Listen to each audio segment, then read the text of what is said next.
Bon, de base c'était un plan super joli avec la montagne derrière moi. Sauf que il pleut de fou et que il y a une énorme brume qui est en train de remonter. Donc on voit rien du tout. Les liens professionnels encore une fois. Reprenons le cours des choses. C'est un secret pour personne, tous ceux qui me connaissent en vrai le savent. Ceux qui me connaissent pas en vrai, ravi de vous l'apprendre. Depuis à peu près la moitié du lycée, je vais à la salle de sport 4, 5, 6 fois par semaine à peu près. Le truc c'est que j'ai toujours fait du sport à côté en plus, que ce soit du rugby, du basket, des sports de combat, etc. J'ai toujours fait un sport le soir après les cours, où j'avais plusieurs entraînements par semaine. Et donc, le seul créneau auquel je pouvais aller à la salle, c'était le matin. Donc je me levais un peu plus tôt et j'allais à la salle avant d'aller en cours. Et ça, à chaque fois que j'en parlais aux gens, la réaction c'était toujours la même.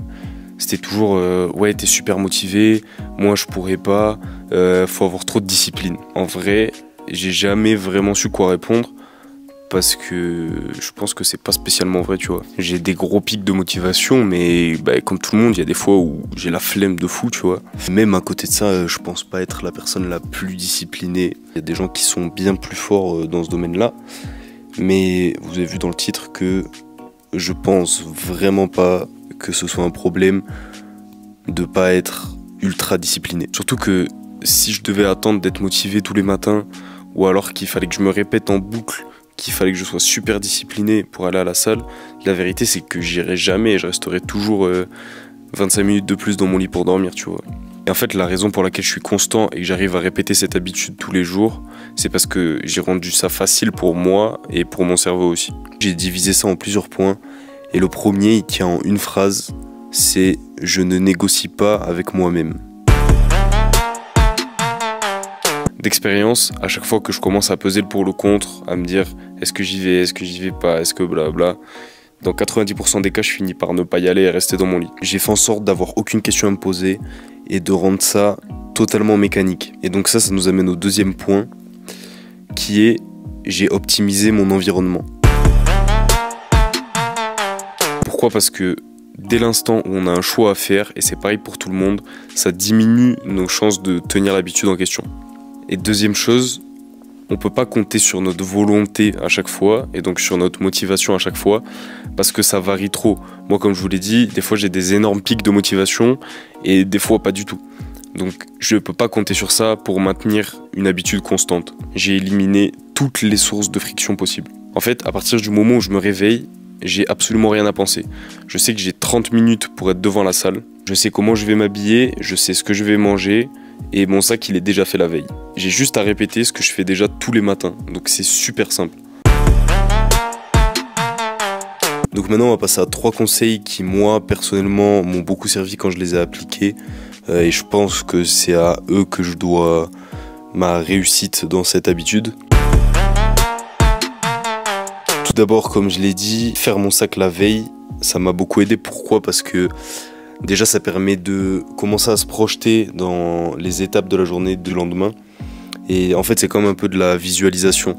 On se voit déjà en train de réaliser là où les habitudes qu'on veut mettre en place. Et ça, c'est une bonne chose pour notre cerveau qui, du coup, se projette dans une réalisation bénéfique. Deuxième chose de pourquoi c'est bénéfique de faire son sac la veille, c'est parce qu'en fait on gagne un temps fou. Le faire la veille au soir, ça prend 10 minutes max, sachant que moi en plus je faisais mon sac pour les cours aussi, du coup vu que j'enchaînais toute la journée. Alors que quand tu te lèves pour le faire le matin, t'es pas bien réveillé, t'as les yeux collés, ça te prend 45 minutes, t'oublies des choses en plus, donc ça peut être relou pour la journée à venir et au fur et à mesure du temps ça peut te faire perdre ta motivation. Moi ça me paraissait une montagne quand je le faisais pas la veille, ça me paraissait une montagne à faire le matin et il y a des fois où j'y allais pas juste à cause de ça en fait, juste parce que vas-y je devais faire mon sac, pour la journée d'après et tout, ça prenait du temps, c'est relou à faire, faut être concentré dessus et il y a des fois où je m'en suis servi comme excuse pour ne pas aller à la salle en fait. Deuxième conseil pour optimiser son environnement, papa et maman, si vous m'écoutez, vous moquez pas de moi s'il vous plaît, rangez votre chambre. Pourquoi c'est cool de ranger sa chambre ? Déjà, mentalement, c'est cool quand t'as un peu cette impression d'être débordé, d'avoir plein de pensées parasites, tout ça. Ben, de ranger, tu vas aussi ranger dans ta tête et tu vas faire le clair dans ton esprit et ben, du coup dans ton environnement. Et en fait, l'environnement qu'on a reflète beaucoup ce qui se passe mentalement. Si vous êtes dans un espace, enfin si vous vivez dans un espace qui est rangé, propre, tout ça, ben, ce sera la même chose dans votre tête. Deuxième chose, ben, c'est juste plus agréable en vrai de vivre dans un espace rangé et propre. Et c'est tout con à dire, mais ben, tu perds pas de temps à chercher tes affaires partout si tu sais exactement où quoi est rangé. Enfin, je vais essayer d'imager. Alors moi, ça fait longtemps que c'est plus ce cas-là, mais je pense que je prendrai des images d'internet. Très honnêtement, qui a déjà travaillé sur ce bureau-là et qui s'est déjà assis sur cette chaise-là? Personne, c'est impossible. Donc ben, juste ranger, ça permet d'utiliser votre environnement à son plein potentiel aussi. Et enfin, troisième conseil qui va conclure cette vidéo et qui est un des plus importants pour moi, c'est trouver votre pourquoi. Quand j'étais au Canada l'année dernière, un de mes objectifs qui était de faire des handstand push-ups, d'en faire 3 et de tenir 30 secondes en handstand. Donc pareil, j'image un peu, c'est ça, c'est de ça que je parle. Il est fort ce mec. Bravo à toi. Et un de mes objectifs c'était de faire ça. Et j'y arrivais pas à tenir l'habitude, je m'entraînais pas à chaque fois, je m'entraînais pas dur, etc. Et je me suis demandé, merde, pourquoi j'y arrive pas en fait? Et je me suis posé très sincèrement avec moi-même et je me suis rendu compte que la raison pour laquelle j'avais envie de faire ça, c'était juste parce que c'était stylé. Et vous vous doutez bien que de faire un truc parce que c'est stylé, ben c'est pas vraiment motivant en fait. Et c'est pas sain et c'est pas fort. C'est pas vraiment quelque chose qui vous transcende et pour lequel vous vous battrez. Donc trouver son pourquoi, ça permet de, dans les moments de doute, dans les moments où vas-y tu sais pas trop si tu vas réussir, tout ça, ben ça te permet de retrouver un cap et de retrouver la motivation au moment où tu la perds, même si on l'a vu au début, on dépend pas de ça. Mais il y a des fois où la motivation, ben, c'est une aide de fou et ça vous aidera de fou aussi, hein. Évidemment, tout est plus simple quand on est motivé. Si vous savez pourquoi vous faites les choses, vous allez arrêter de le remettre en question et vous allez juste le réaliser.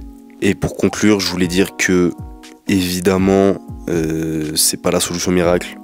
Moi aussi, il y a des fois où je suis pas allé à la salle. Moi aussi, il y a des fois où je suis pas allé à la boxe.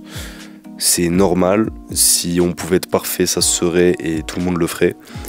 Donc, ça, c'est juste des choses qui m'ont aidé et qui ont fait que j'ai tenu cette habitude le plus longtemps possible et le plus constamment possible. C'est évidemment très gratifiant de se discipliner pour faire des choses compliquées. Mais la vérité, c'est que parfois, il faut juste rendre les choses plus faciles. Et je pense que c'est le conseil le plus important de cette vidéo en vrai. Juste rendez-vous la tâche facile dans tout ce que vous entreprenez. Et bah, juste, ce sera plus simple quoi. Voilà, on s'attrape dans une prochaine vidéo. Et bisous. Je sais jamais comment conclure, c'est une dinguerie.